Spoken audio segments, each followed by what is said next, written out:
A paz do Senhor Jesus para a igreja, para os irmãos, né, do grupo A Oração é a Chave. Muita alegria e satisfação, né, que eu, nesse momento, né, venho a ser o escolhido, né, de hoje para levar essa palavra, uma palavra que Deus colocou no meu coração e que com certeza vai de encontro, às nossas necessidades, né, e Ele vai falar conosco nesta noite.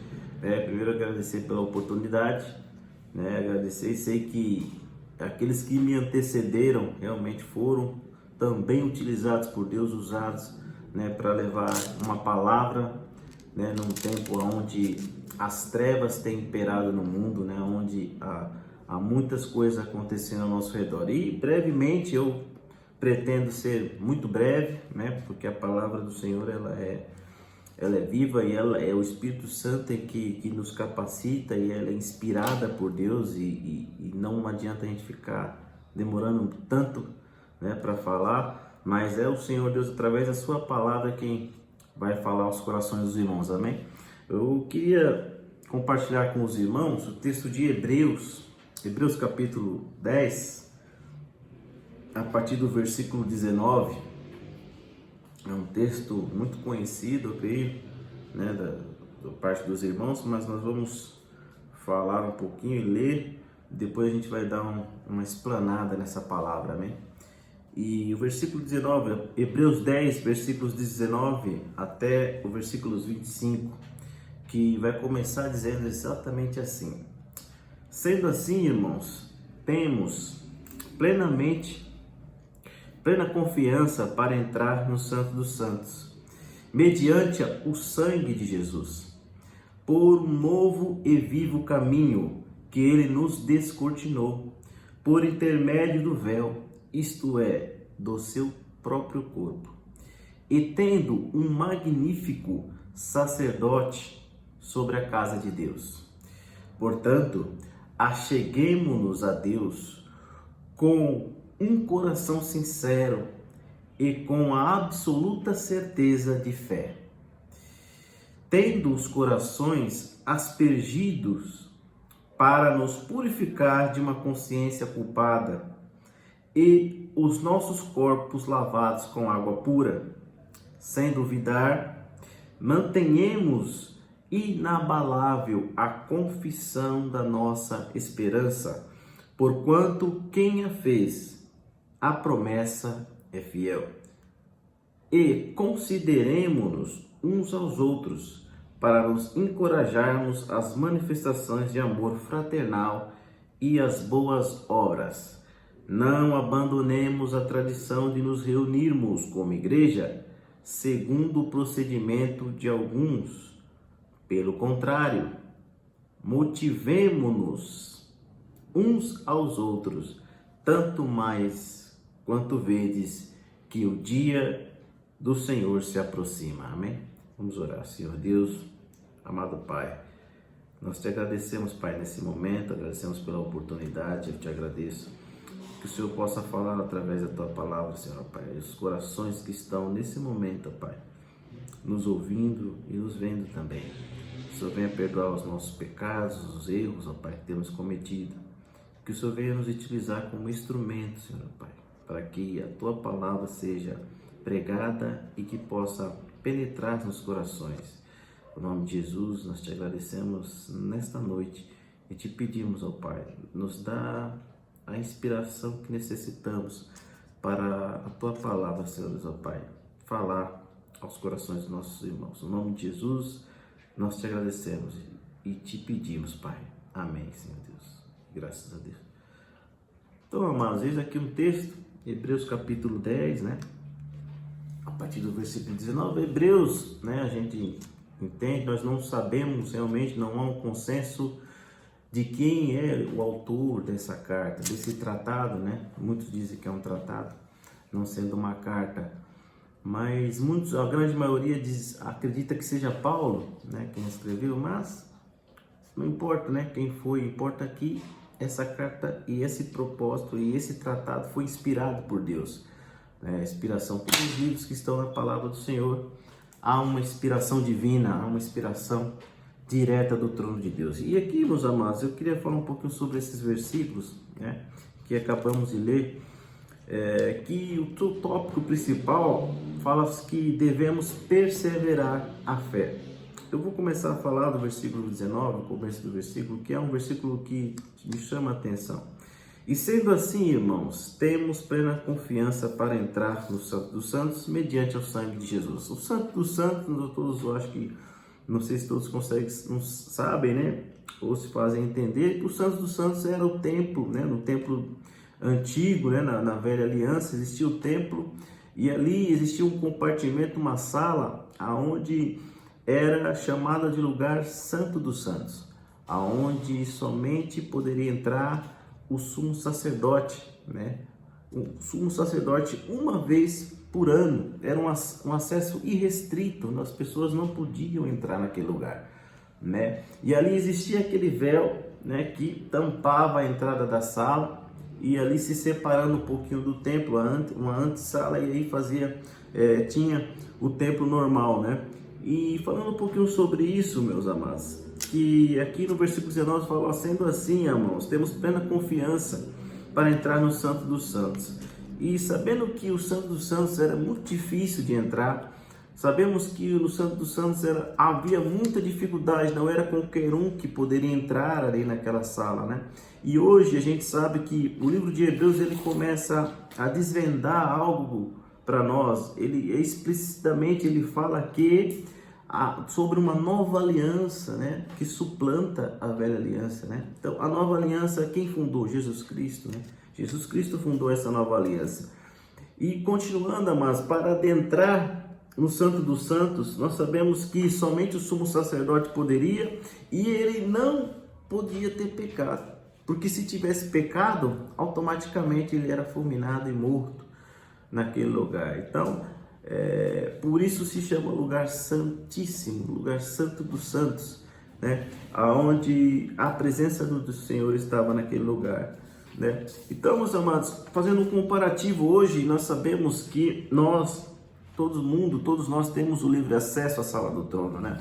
Todos nós, através de Jesus Cristo, pela sua morte, né? O véu se rasgou, né? Nós sabemos que quando Jesus morre naquela cruz, ao se entregar em sacrifício vivo por mim e por você, o véu se rasga e ali já não há mais separação, já não há mais barreiras que nos separam, já não precisamos mais de algum sacerdote matar um animal ali, oferecer o seu sangue ali por expiação dos nossos pecados, né, meus amados? E fala muito sobre isso. O Velho Testamento vai falar, se os irmãos quiserem depois acompanhar, Êxodo capítulo 2, versículo 5, né? Levítico capítulo 4, versículo 35, fala muito sobre essa questão do cordeiro sem mácula, que deveria ser servido, que deveria ser oferecido, pelos pecados do povo, né? E se os irmãos depois tiverem interesse, eu motivo os irmãos a estar ali lendo, né, esses versículos que eu acabei de falar, esses livros, né, que falam sobre isso, sobre a expiação dos pecados, como era feita, né? Mas aí muito tempo para frente passa, então Jesus vem, morre, né, em sacrifício vivo, e ali o véu se rasga, que chama mais separação. Tantas e tantas pessoas hoje têm esse acesso, né? Eu tenho acesso, todas as pessoas que quiserem têm acesso a Jesus Cristo. Então somente precisa se entregar, né, e confessar o Senhor Jesus como seu Salvador, não é mesmo? Mas eu queria chamar a atenção desse momento, amados. Esse é o ponto que eu queria chegar, de que hoje nós estamos vivendo, todos sabem, um momento único, um momento talvez que ninguém nunca passou por isso, né? De confinamento social, aonde há decretos estabelecidos pelos nossos governantes de que as igrejas precisam estar fechadas, permanecerem fechadas devido a uma recomendação do Ministério da Saúde. Mas ao mesmo tempo, meus amados, eu fico pensando, e o Senhor me traz à minha cabeça, nessa questão do templo, né? Do templo, né? O véu se rasgou e já não há mais separação entre nós. Nós temos livre acesso à sala do trono. O que isso significa? Então, o que eu quero dizer para os irmãos, Depois os irmãos também leiam, né, 1 Coríntios 3, versículo 16 e 23. Eu vou ler rapidamente aqui também. 1 Coríntios 3, do verso 16 ao 23. Fala assim, ó: não sabeis que sois vós santuário de Deus e que o Espírito habita em vós? Se alguma pessoa destruir o santuário de Deus, este o destruirá, pois o santuário de Deus, que sois vós, é sagrado. Amém? Então aqui nós já chegamos a uma outra conclusão, meus amados. É isso que eu queria chegar brevemente, falando aos irmãos. Existem muitos aí dizendo que acabou, dizendo que não há mais jeito, não há mais como estar indo nas igrejas, porque as igrejas estão fechadas, porque não podemos ir, não podemos estar ali em aglomeração. Muitos têm dito isso, eu ouço muito esse tempo, principalmente, né, fazendo um desespero, fazendo uma tempestade, sabe? Mas aí o Senhor me coloca no meu coração, amados. Acabamos de ler o apóstolo Paulo na sua carta que ele escreveu aos Coríntios, dizendo que quem que é o templo hoje? Quem que são os templos, né? Paulo ele fala claramente: não sabeis vós que vós sois o templo do Espírito? Então, a própria palavra está dizendo aqui, nesta noite, que nós somos o templo do Espírito Santo. Eu e você somos o templo do Espírito Santo. E o que isso significa então, amados? Se há um impedimento das autoridades de estarmos indo às congregações, estarmos deslocando da nossa casa para estar ali, se dirigindo ao templo, à congregação, hoje às igrejas, né? Deus tem nos dado estratégias. Eu sei que talvez não seja a mesma coisa de estar em comunhão com os irmãos, abraçar, apertar, né? Cumprimentar, né?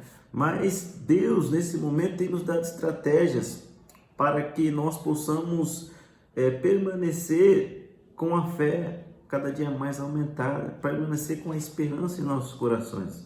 Amados, Deus está dizendo que nós somos o templo dele, né? Mas em outra palavra fala: Deus não habita em templos feitos por mãos de homens, né? Então, meus amados, o que isso significa? Se está acontecendo isso, se há uma restrição da parte dos governantes da gente estar indo para as igrejas, o que Deus tem nos dito, nos dado a direção nesse momento? Estarmos nos nossos lares. Por que não cultuarmos a Deus na nossa casa, né? Por que não separarmos momentos para fazermos jejuns, né? Consagrando a Deus, sacrificando um pouquinho a carne, nos entregando ao Senhor no louvor, adorando, chamando os nossos parentes, nossos filhos, né? Aqueles que têm, né? Nossas esposas ou os maridos, e ali cultuarmos ao Senhor. Será que esse não é um momento que Deus talvez tenha permitido certas coisas acontecerem para ver como que nós nos comportamos diante de uma situação como essa? São perguntas, né, que eu deixo para que você responda, meus amados. Então, você veja que Deus, ele nos dá essa estratégia, ele fala: nós somos o templo. Então, quem é o templo? Nós. Então, se nós tão somente adorarmos, tão somente apresentarmos a Ele em orações, em jejuns, né, em fazer cultos no lar, nós estaremos fortalecidos. E sabemos que um tempo vai passar e isso vai acabar. E aí, estaremos novamente cultuando, juntamente em comunhão com os irmãos. Mas enquanto isso, Deus tem te dado estratégias, Deus tem te dado direção para que você cultue a Deus em casa, né? Cultue a Deus orando, lendo a palavra. Ou é somente na igreja que nós lemos a Bíblia? Ou é somente na igreja que nós oramos? Ou é somente na igreja que nós adoramos a Deus? São perguntas, meus amados.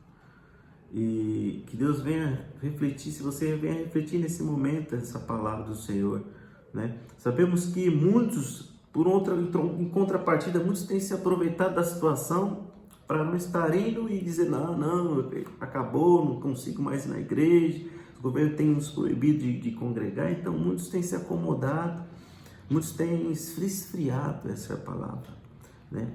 E aí vem uma ação do inimigo, vem uma armadilha do inimigo para nós, para que você se esfrie, para que você perca a sua fé, para que você automaticamente, não exercendo o exercício da fé, ou seja, lendo a Bíblia, orando, jejuando, fazendo realmente aquilo que Deus nos pede, né? Senão, automaticamente você vai deixando de exercitar a fé, você vai se esfriando, você vai, né? E quando você vai ver, você não é mais crente, você perdeu totalmente a visão do Espírito Santo na sua vida. Então, mais uma vez, o perigo que o inimigo tem aí planejado, né? Muitos estão dentro das suas casas confinados, né? Angustiados, estão tristes, mas se esquecem de que as suas respostas para os seus anseios está dentro da palavra, está dentro da oração, está dentro do jejum. A Bíblia fala que entra no teu quarto, fecha a tua porta, ora ao Senhor, né? Leia ali, comece a orar, a buscar o Senhor, abre o teu coração para o Senhor, né, meus amados? E aí, continuando no nosso texto, ele fala por um novo caminho que ele nos descortinou por intermédio do véu, isso é, do seu próprio corpo. Então, quando o véu rasga, representa então que o corpo do Senhor Jesus que foi dilacerado, o corpo do Senhor Jesus que foi ali açoitado, né? Que foi transpassado também por a lança daquele pretoriano romano, né? Então, veja que ele faz essa dualidade. Então, Jesus, ele é o nosso sacerdote, ele é hoje o nosso sumo sacerdote, né? Ele vai falar mais ainda, ele é o magnífico sacerdote, perfeito da casa do Senhor. E aí no 22, portanto, acheguemos-nos a Deus com um coração sincero e com absoluta certeza de fé. Com coração sincero. Tem muitas pessoas que têm buscado a Deus com falsidade, né? Nesse momento Deus não vai mais permitir isso. O Senhor não permite mais um coração falso, né? Sabemos que Deus, a palavra dele fala que Deus abomina aqueles que semeiam, né? Contenda, que está no meio ali da igreja só para atrapalhar o irmão a cultuar a Deus. Então, nesse momento, meus amados, Deus não quer mais, nunca quis, né? Mas muitos dos irmãos, muitos têm adentrado as igrejas tendo um coração falso. Mas ele fala aqui, nós precisamos de um coração sincero, nos apresentar a Deus e com absoluta certeza da fé. Então, a fé é certeza das coisas que não se veem. Fé não é dúvida. Então, nós precisamos ter fé em Cristo Jesus, entregar as nossas preocupações, entregar os nossos anseios, entregar as angústias ao Senhor Jesus. Isso é fé. Fé é certeza daquilo que não se vê. Então, aquilo que nós não estamos vendo agora, talvez nós tenhamos visto momentos de caos, momentos de incertezas, mas a nossa confiança está no Senhor Jesus. Nós precisamos ter fé no Senhor Jesus para continuarmos a nossa jornada. E aí ele vai continuar, tendo os corações aspergidos para nos purificar, né? De uma consciência culpada, os nossos corpos lavados com água pura. Então, aqui ele fala de aspersão, também faz um paradoxo com aquilo que existia na época, né, da antiga aliança, da época de Moisés, lá em Levíticos, né? Como eu já falei para os irmãos, Levítico 4, versículos 5 e 6 fala sobre essa aspersão, em que o sacerdote oferecia ali o novilho, e ali ele pegava o sangue daquele animal e aspergia 7 vezes ali diante do templo no véu, né? E justamente esse véu que se rasgou, para que nós possamos ter acesso ao Senhor. E aí ele fala de uma consciência culpada, né? Então Jesus, o Cristo, muitas das vezes quando nós pecamos, às vezes o Espírito Santo ali, há uma acusação, né? Nós mesmos, puxa, pequei agora. Então a nossa culpa, né? É Jesus quem vai nos purificar. Nossos corações precisam ser aspergidos por quem? Pelo sangue de Cristo, né? Jesus nos morreu por nós, pelo sangue dele. Então é o sangue de Jesus que nos purifica de todo pecado, não é mesmo? Então aqui ele fala de uma consciência culpada e os nossos corpos precisam ser lavados com água pura. Aí no versículo 23, sem duvidar, mantenhamos inabalável, irmãos, a confissão da nossa esperança, porquanto quem fez a promessa é fiel ao Senhor. Que esperança é essa? Nós precisamos manter inabalável. Inabalável mesmo diante dessa situação, dessa epidemia que está assolando o país, o mundo, né? Nós precisamos manter inabalável a nossa confissão. Que confissão é essa? Que eu e você confessamos a Cristo como nosso único e suficiente Salvador, não é mesmo? Que nós possamos manter isso né? Manter inabalável, nada pode nos abalar diante de tudo aquilo que possa acontecer. O apóstolo Paulo fala: nem a morte, nem a vida, nem os anjos, nem potestade, nem coisas do alto, nem coisas de cima poderão nos separar do amor de Cristo. Então, nada pode nos abalar. E aí ele fala no 24: e consideremos uns aos outros para nos encorajarmos as manifestações de amor fraternal e as boas obras. Então ele fala que nós temos que encorajar uns aos outros, né? E realizar as manifestações de amor com o próximo, né? Se alguém está precisando de algo, a gente vai, está precisando de algum suprimento, ajudar aqueles que estão precisando. E nesse momento nós sabemos que há muitas pessoas que já estão sem empregos, que já estão sem comida para levar para sua mesa, para alimentar os seus filhos. E nesse momento o Senhor tem nos tocado a estender a mão, porque o segundo maior mandamento é amar o próximo como a nós mesmos. Que possamos entender essa palavra, meus irmãos, e ajudar, estender a mão, ajudar as instituições que necessitam nesse momento, enviar as nossas ofertas àqueles que estão para os orfanatos, aqueles que estão na linha de frente, ajudar aqueles que estão ali, os médicos, os enfermeiros que estão correndo risco também, né? E que se você tiver essa oportunidade, mas não hesite em fazer, que Deus grandemente irá te abençoar, amém? E aí o 25, ele fala também: não abandonemos a tradição de nos reunirmos como igreja, segundo o procedimento de alguns, mas pelo contrário, motivemo-nos uns aos outros, tanto mais quando vedes que o dia do Senhor se aproxima. Aí o versículo 25, ele para encerrar o nosso texto, ele fala sobre uma prática que era comum, né, e que é comum hoje também, né, os irmãos, todos os irmãos que congregam, né, cada um na sua denominação, e ali louva, adora o Senhor, ouve a palavra do Senhor. Então o autor, ele diz que muitos abandonaram essa tradição, muitos, né, deixaram de congregar. Então é importante, é claro que no momento, né, talvez seja Deus tem nos dado estratégia para estar em casa adorando, estar chamando a nossa família devido às restrições de tudo, mas chegará um momento que isso será livre, né? Isso voltará, nós voltaremos a cultuar, voltaremos a estar com os irmãos em comunhão, né? Ó, quão bom e quão suave é que os irmãos vivem em comunhão. O salmista vai falar sobre isso, mas eu queria chamar a atenção que muitos têm deixado, muitos abandonaram, né, o primeiro amor, muitos têm deixado de estar se reunindo, de estar com Cristo, né? O amor tem se esfriado, na verdade, né? A palavra do Senhor fala que os dias que antecedem a volta de Cristo, o amor se esfriaria, né? Devido à iniquidade aumentar, o amor se esfriaria. Então isso é uma profecia já do Senhor.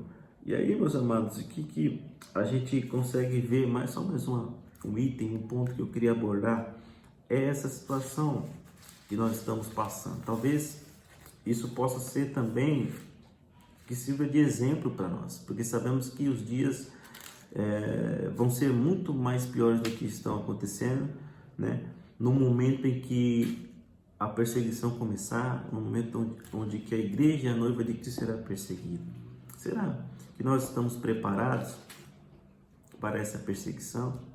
Será que nós estamos prontos para não negar o nome de Jesus Cristo, né? Será que nós estamos prontos, amados, para estar disposto a fazer tudo pelo reino e se possível, entregar as nossas vidas em sacrifício por amor ao Evangelho?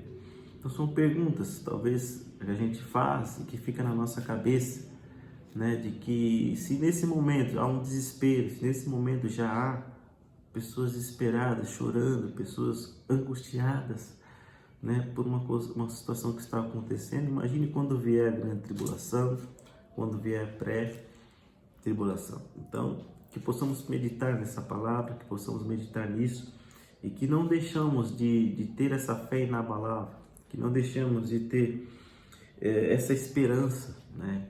Esse confessionamento que eu e você fizemos diante de Deus, que é aceitá-lo como o único suficiente Salvador, que nunca possamos negar, né? E aí ele vai terminar dizendo, ó, pelo contrário, motivemo-nos uns aos outros, tanto mais quando vedes que o dia do Senhor se aproxima. Então, sabemos que os dias do Senhor está próximo. Então, quanto mais esse dia se aproxima, o autor e a palavra do Senhor diz para nós nessa noite que não percamos o costume de estar juntos, de estar unidos, né? De estar estendendo a mão para o outro, porque a gente sabe que o soldado sozinho não vence na batalha. Nós precisamos um dos outros, nós precisamos do irmão, nós precisamos do corpo, é o corpo de Cristo, né? Nós precisamos de todos. Então, essa é a palavra dessa noite que o Senhor colocou no meu coração, meus amados, que os irmãos possam meditar nos textos que eu acabei de dizer, né? E que o Senhor fale muito mais ao coração dos irmãos e que Deus, Ele venha cada dia mais fazer a obra na vida dos irmãos, amém, meus amados? E o último texto que eu acho que não vai dar para a gente ler é Marcos capítulo 15, versículo 38. Eu vou ler rapidamente para que a gente não perca muito tempo aqui. Marcos capítulo 15, versículo 38 diz: Então o véu do lugar santíssimo rasgou-se em duas partes, de alto a baixo. Amém. Isso para testificar aquilo que nós estamos dizendo, tudo dentro da palavra do Senhor, as referências estão aí, para que os irmãos possam com calma, né? No momento em que os irmãos estiverem tranquilos, e ali meditar na palavra do Senhor, para que se edifique, né, cada dia mais na palavra do Senhor. Esse é o alimento espiritual que o Senhor tem nos dado nessa noite, amados, que possamos cada dia mais nos esforçar, apresentar a Deus com um coração sincero, com um coração puro, né? Que a cada dia mais nós possamos estar juntos, unidos, porque sabemos que os dias são maus e as coisas que vêm por aí serão dias tenebrosos, serão dias totalmente como nunca houve e nem tão pouco haverá. A palavra do Senhor nos fala, né, meus amados? E para terminar, no momento da perseguição da igreja primitiva, onde o Senhor Jesus havia ascendido aos céus, eu lembro que na palavra em Atos, né, diz que quando ele sobe, quando ele morre, na verdade, né, os discípulos estão com medo, né? Os discípulos estão com medo, e fala que é bem claro o texto dizendo que eles estão trancados, né, a portas fechadas, né? Mas eu não vejo Pedro sozinho, eu não vejo João sozinho, eu não vejo Bartolomeu sozinho, né? Eu não vejo Felipe sozinho. Todos estão ali juntos, todos estão ali unidos naquela casa. O que significa? É que em meio à perseguição, em meio ao medo e à angústia, se eu e você estivermos juntos, será mais fácil. Se eu e você estivermos juntos orando, buscando o Senhor, será mais fácil passar pela tribulação. Não se engane, meus irmãos. Que Deus abençoe a vida dos irmãos. Vou terminar por aqui para não se estender. Agradeço pela oportunidade.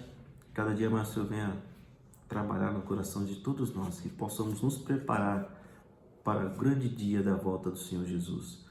Que Ele nos dê fortalecimento que nós necessitamos, que Ele nos dê condições para cada dia mais marchar rumo à terra prometida, rumo aos portões celestiais. Amém, meus amados? Não esqueça das palavras dessa noite, que possam ficar gravadas na tábua do teu coração. Deus, Ele tem um plano para você, para mim, para todos nós. Nós somos os trabalhadores da última hora e nós temos um papel importante e fundamental que você e eu temos nessa época e nessa geração. Que Deus abençoe os irmãos, continue orando por cada um e que vamos cada dia mais buscar a face do Senhor, amém? Deus abençoe, obrigado pela oportunidade, agradeço a Deus pela oportunidade. Eu vou encerrar com uma oração, né, para que Deus venha falar mais e mais no coração dos irmãos, amém? Deus abençoe. Obrigado, Pai, por esse momento. Agradeço, Pai, porque o Senhor, Pai, tem sido bom para conosco, Pai. Que possamos guardar a Tua palavra em nossos corações, Pai. Que possamos, ó Pai, entender que temos que cada dia mais estar levando mais e mais a sério a Tua palavra. Possamos mais, Pai, ter cada dia mais, ó Pai, uma fé inabalável. Que possamos nos manter, Pai, na nossa confissão, que foi confessar ao Senhor como Jesus Cristo. Possamos cada dia mais estar juntos, unidos, e que no tempo oportuno possamos cada dia mais, a tua noiva que se encontra num momento fragmentada, possa se despertar e se unir para as batalhas que virão. No nome de Jesus, eu te agradeço por todos os irmãos que estão nesse momento nos ouvindo também. No nome de Jesus, Pai, te agradeço e te peço essa hora. E aqui, Pai, nós entregamos, Senhor, Pai, essa palavra e te entregamos, ó Pai, todo o nosso ser, toda a nossa adoração. Ajude-nos, porque sem ti nada podemos fazer. No nome de Jesus Cristo, que nós te agradecemos e te pedimos, Pai, continue operando no nosso meio, continue fazendo aquilo que tem que ser feito. No nome de Jesus, Pai, nós te agradecemos e te pedimos. Amém. E graças a Deus. Que a paz do Senhor Jesus esteja no coração de todos vocês. Amém. Deus abençoe.